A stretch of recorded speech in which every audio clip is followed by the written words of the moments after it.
Lorsque j'avais 6 ans, j'ai vu, une fois, une magnifique image dans un livre sur la forêt vierge qui s'appelait « Histoire vécue ».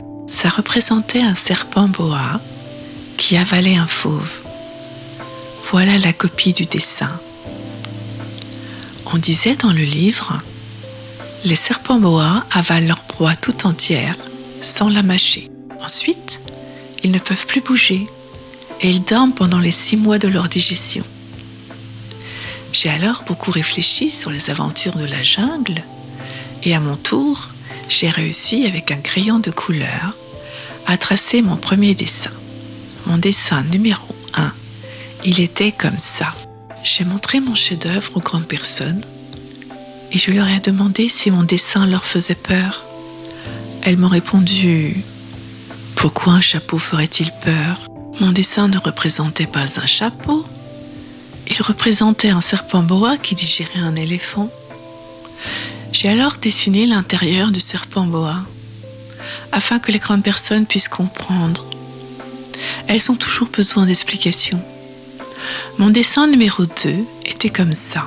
Les grandes personnes m'ont conseillé de laisser de côté les dessins de serpents boa ouverts ou fermés et de m'intéresser plutôt à la géographie, à l'histoire, au calcul et à la grammaire. C'est ainsi que j'ai abandonné, à l'âge de 6 ans, une magnifique carrière de peintre. J'avais été découragée par l'insuccès de mon dessin numéro 1 et de mon dessin numéro 2. Les grandes personnes ne comprennent jamais rien toutes seules. Et c'est fatigant pour les enfants de toujours et toujours leur donner des explications. J'ai donc dû choisir un autre métier et j'ai appris à piloter des avions. J'ai volé un peu partout dans le monde et la géographie, c'est exact, m'a beaucoup servi. Je savais reconnaître, du premier coup d'œil, la Chine de l'Arizona. C'est très utile si l'on s'est égaré pendant la nuit. J'ai ainsi eu, au cours de ma vie, des tas de contacts avec des tas de gens sérieux. J'ai beaucoup vécu chez les grandes personnes. Je les ai vus de très près. Et ça n'a pas trop amélioré mon opinion. Quand j'en rencontrais une qui me paraissait un peu lucide, je faisais l'expérience sur elle de mon dessin numéro 1, que j'ai toujours conservé. Je voulais savoir s'il était vraiment compréhensive, mais toujours elle me répondait « C'est un chapeau ». Alors, je ne lui parlais ni de serpent boa, ni de forêt vierge, ni d'étoiles. Je me mettais à sa portée. Je lui parlais de bridge, de golf, de politique et de cravate. Et la grande personne était bien contente de connaître un homme aussi raisonnable. J'ai ainsi vécu seule, sans personne avec qui parler véritablement, jusqu'à une panne dans le désert du Sahara, il y a 6 ans. Quelque chose s'était cassé dans mon moteur. Et comme je n'avais avec moi ni mécanicien ni passager, je me préparais à essayer de réussir tout seul une réparation difficile. C'était pour moi une question de vie ou de mort. J'avais à peine de l'eau à boire pour 8 jours. Le premier soir, je me suis donc endormie sur le sable, à 1000 milles de toute terre habitée. J'étais bien plus isolée qu'un naufragé sur un radeau au milieu de l'océan. Alors, vous imaginez ma surprise au lever du jour quand une drôle de petite voix m'a réveillée. Elle disait « S'il vous plaît, dessine-moi un mouton. » Hein ? J'ai sauté sur mes pieds, comme si j'avais été frappée par la foudre. J'ai bien frotté mes yeux, j'ai bien regardé, et j'ai vu un petit bonhomme tout à fait extraordinaire qui me considérait gravement. Voilà le meilleur portrait que, plus tard, j'ai réussi à faire de lui. Mais mon dessin, bien sûr, est beaucoup moins ravissant que le modèle. Ce n'est pas ma faute. J'avais été découragée dans ma carrière de peintre par les grandes personnes à l'âge de 6 ans et je n'avais rien appris à dessiner, sauf les boas fermés et les boas ouverts. Je regardais donc cette apparition avec des yeux tout ronds d'étonnement. N'oubliez pas que je me trouvais à 1000 milles de toute région habitée. Or, mon petit bonhomme ne me semblait ni égaré, ni mort de fatigue, ni mort de faim, ni mort de soif, ni mort de peur. Il n'avait en rien l'apparence d'un enfant perdu, au milieu du désert, à 1000 milles de toute région habitée. Quand je réussis enfin à parler, je lui dis « Mais qu'est-ce que tu fais là ?» Et il me répéta alors, tout doucement, comme une chose très sérieuse « S'il vous plaît, dessine-moi un mouton. » Quand le mystère est trop impressionnant, on n'ose pas désobéir. Aussi absurde que cela me sembla, à 1000 milles de tous les endroits habités, et en danger de mort, je sortis de ma poche une feuille de papier et un stylographe. Mais je me rappelais alors que j'avais surtout étudié la géographie, l'histoire, le calcul et la grammaire, et je dis au petit bonhomme, avec un peu de mauvaise humeur, que je ne savais pas dessiner. Il me répondit « Ça ne fait rien, dessine-moi un mouton. » Comme je n'avais jamais dessiné un mouton, je refis pour lui l'un des 2 seuls dessins dont j'étais capable, celui de bois fermé. Et je fus stupéfait d'entendre le petit bonhomme me répondre « Non, non, je ne veux pas d'un éléphant dans un boa.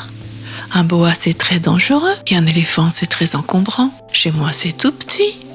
J'ai besoin d'un mouton, dessine-moi un mouton. » Alors j'ai dessiné. Il regarda attentivement, puis « Non, celui-là est déjà trop malade, fais-en un autre. » Je dessinai. Mon ami sourit gentiment avec indulgence. « Tu vois bien, ce n'est pas un mouton, c'est un bélier. Il a des cornes. » Je refis donc mon destin, mais il fut refusé, comme les précédents. « Celui-là est trop vieux, je veux un mouton qui vive longtemps. » Alors, faute de patience, comme j'avais hâte de commencer le démontage de mon moteur, je griffonnais ce dessin-ci et je lançais. « Ça, c'est sa caisse. Le mouton que tu veux est dedans. » Mais je fus bien surpris de voir s'illuminer le visage de mon jeune juge. « C'est tout à fait comme ça que je le voulais. Crois-tu qu'il faille beaucoup d'herbe à ce mouton ? » ?»« Pourquoi ? » ?»« Parce que chez moi c'est tout petit. Ça suffira sûrement. Je t'ai donné un tout petit mouton. » Il pencha la tête vers le dessin. « Pas si petit que ça. Tiens, il s'est endormi. » Et c'est ainsi que je fis la connaissance du petit prince. Le petit prince, qui me posait beaucoup de questions, ne semblait jamais entendre les miennes. Ainsi, quand il aperçut pour la première fois mon avion, il me demanda « Qu'est-ce que c'est que cette chose-là ? » ?»« Ce n'est pas une chose, ça vole, c'est un avion. C'est mon avion. » Et j'étais fière de lui apprendre que je volais. Alors il s'écria « Comment ? Tu es tombé du ciel ?»« Oui, fis-je modestement. »« Ah, ça c'est drôle. » Puis il ajouta « Alors, toi aussi tu viens du ciel ? De quelle planète es-tu » J'entrevis aussitôt une lueur dans le mystère de sa présence et j'interrogeai brusquement « Tu viens donc d'une autre planète ?» Mais il ne me répondit pas. Il hocha la tête doucement, tout en regardant mon avion. « C'est vrai que là-dedans, tu ne peux pas venir de bien loin ?» Et il s'enfonça dans une rêverie qui dura longtemps. Puis, sortant mon mouton de sa poche, il se plongea dans la contemplation de son trésor. « D'où viens-tu, mon petit bonhomme ? Où est-ce chez toi ? Où veux-tu emporter mon mouton ?» Il me répondit après un silence méditatif. « Ce qui est bien avec la caisse que tu m'as donnée, c'est que la nuit, ça lui servira de maison, bien sûr. Et si tu es gentil, je te donnerai aussi une corde pour l'attacher pendant le jour et un piquet. » La proposition parut choquer le petit prince. « L'attacher ? Quelle drôle d'idée !